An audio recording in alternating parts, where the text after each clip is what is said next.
여러분 안녕하세요. 최홍림입니다. 자, 몇 회에 걸쳐서 부동산 시장 이야기를 계속하고 있습니다. 특히 지난 시간에 2019년 하반기 서울 아파트 가격이 오를 가능성이 높다라고 말씀을 드렸고, 제가 왜 그렇게 지금 예측을 하는지 그 이유에 대해서도 제가 5가지 항목을 들어서 말씀을 드렸습니다. 자, 근데 이제 지난 시간에 말씀드리지 못한 또 중요한 이야기가 있어서 오늘 이야기를 좀 나눠보려고 합니다. 여러분, 이 아파트 가격, 주택 가격은 뭐에 의해서 결정이 될까요? 다양한 요인들이 복합적으로 작용을 하겠지만 때로는 좀 굉장히 심플하게 생각을 해볼 필요가 있습니다. 자, 주택 가격은요, 오로지 이 2가지 요인에 의해서 결정이 됩니다. 뭐겠습니까? 여러분도 아시다시피 수요와 공급입니다. 살려는 사람, 팔려는 사람. 살려는 사람이 팔려는 사람보다 많으면 당연히 가격이 오릅니다. 그리고 반대로 살려는 사람보다 팔려고 하는 사람이 많으면 당연히 가격은 내려가게 되어 있습니다. 이건 뭐 주택뿐만 아니라 모든 우리 경제 재화가 다 마찬가지입니다. 그렇죠? 그래서 가격이 오를 것이냐 내릴 것이냐를 판단할 때 아주 클리어하게 살 사람이 많을까 팔 사람이 많을까 요것만 이제 집중해서 해도 아주 의미 있는 그런 결과를 얻어낼 수 있다는 거죠. 자, 근데 지난 시간에 공급에 대한 이야기는 좀 제가 말씀을 드린 것 같고요. 그죠? 근데 이제 어쩌면 상승 후반부에는요, 공급도 중요하지만 이 수요가 더 중요할 수 있습니다. 수요. 과연 얼마나 이 수요가 가격을 지탱하겠느냐. 살 사람이 얼마나 많으냐. 그래서 오늘은 좀 수요 이야기를 좀 해볼 건데요. 여러분은 어떻게 판단하십니까? 지금 이제 서울 수도권, 이 서울 아파트를 살려고 하는 수요는 지금 현재 상황을 봐서는 그렇게 많은 것 같지 않습니다. 그죠? 거래량도 지금 낮고, 매매 지수가 이제 아직 마이너스를 기록하고 있고요. 전체적으로 봤을 때.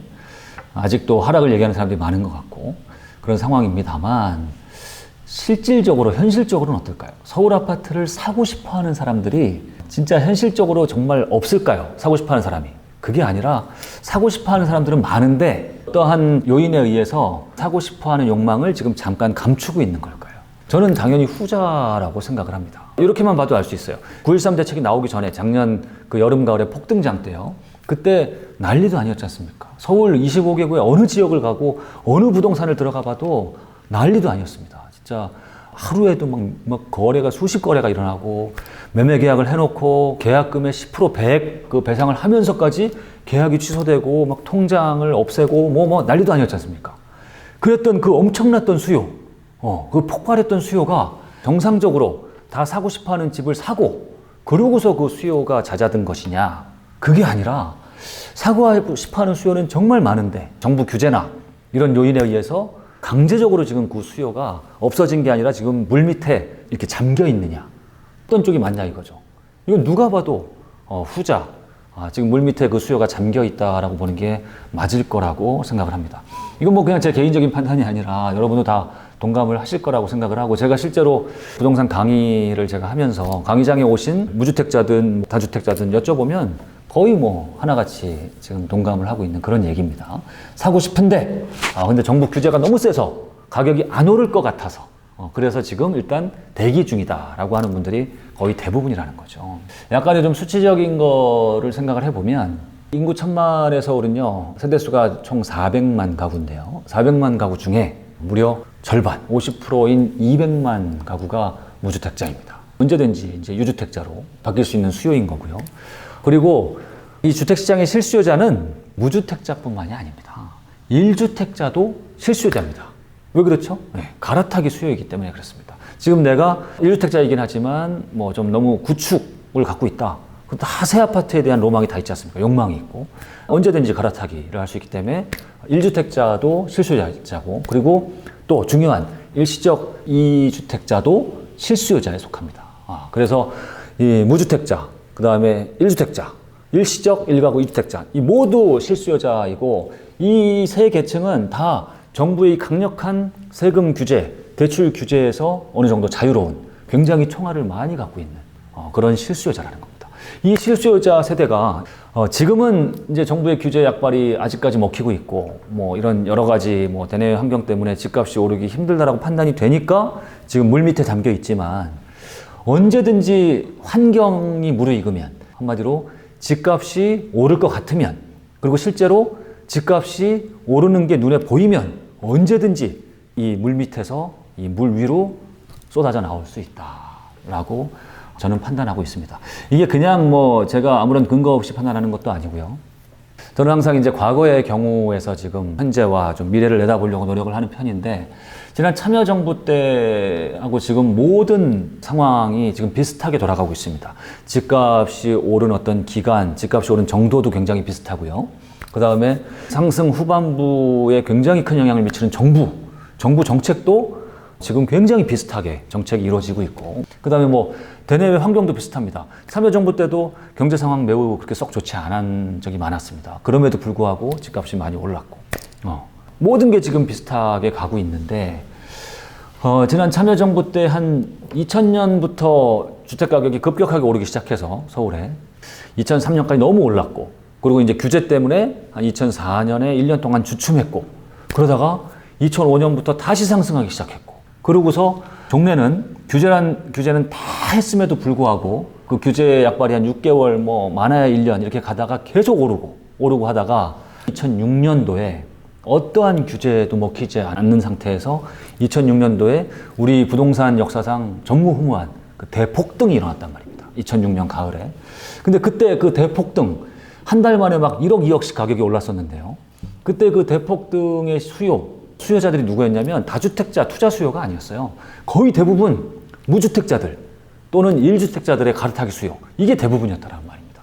그때 뭐 언론 기사들이라든지 그걸 찾아보면은 다 나옵니다. 그때 어떤 상황이었냐면 집값이 많이 오르고 정부의 규제가 아주 막 첩첩산중으로 쌓이니까 이제는 집값이 오르기가 어렵다라는 인식이 아주 팽배해 있었어요. 지금 이번 2019년 우리 상반기의 상황과 너무나 비슷한 상황이었습니다. 예, 경제 상황도 좋지 않았고 모든 게 비슷한 상황이었는데, 그럼에도 불구하고 그 대폭등이 왔던 건 뭐냐면 참여정부에서 계속 우리 국민들한테 정부에서 지금 집값 규제를 지금 굉장히 많이 하고 있고 도저히 집값이 상승할 수 없게 지금 부동산 시장에 대못을 치고 있다. 그러니까 국민들은, 특히 무주택자들은 우리 정부를 믿고 정책을 믿고서 집을 너무 급하게 사지 말고 기다려달라. 분양가도 우리가 규제하고 있고 이러고 하니까 집값은 앞으로 떨어질 테니까 떨어지면 사라 라고 계속 시그널을 줬어요. 근데 이게 정부가 이런 공언을 하고 대책을 내세울 때마다 한 6, 7개월 정도 먹히다가 항상 시장은 원래 가려던 길을 다시 가고, 또 규제책이 나오면 또 한 6개월 먹히다가 다시 갈 길을 가고 하면서 오히려 정부의 이야기가 거짓말이다, 믿지 못하겠다 라는 쪽으로 지금 시장은 이렇게 흘러갔단 말입니다. 특히 무주택자들이 정부의 말만 믿고 분양가가 내려갈 것이다, 기존 주택이 떨어질 것이다, 이 말만 믿고 기다렸다는 것이죠.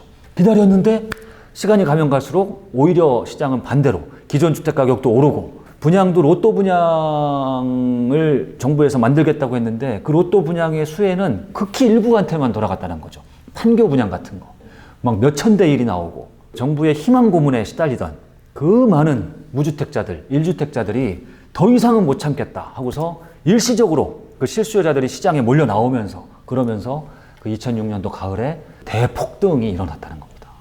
지금 우리 시장이 어떻습니까? 지금 우리 이번 상승장에서 그런 현상이 나타났나요? 아직까지 나타나지 않았다는 말입니다.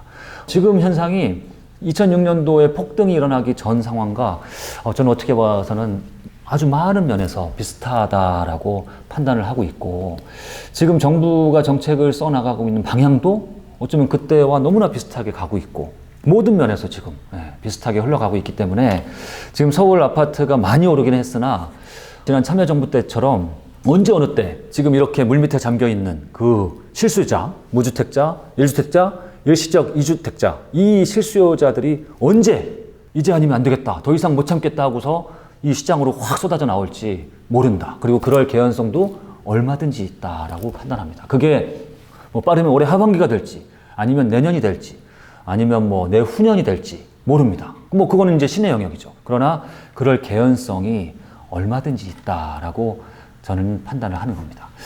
지난 시간에도 뭐 계속 말씀을 드렸고 합니다만, 제가 지금 이렇게 말씀을 드리는 거는 오해는 하지 마셨으면 좋겠습니다.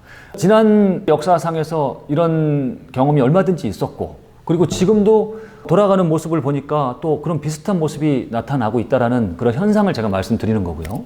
또 반대로 많은 분들이 예상하시는 것처럼 지금 또 반짝 이렇게 상승하다가 하반기 때는 오히려 그냥 또 주춤하면서 하락으로 뭐 갈 개연성도 얼마든지 많이 있는 겁니다.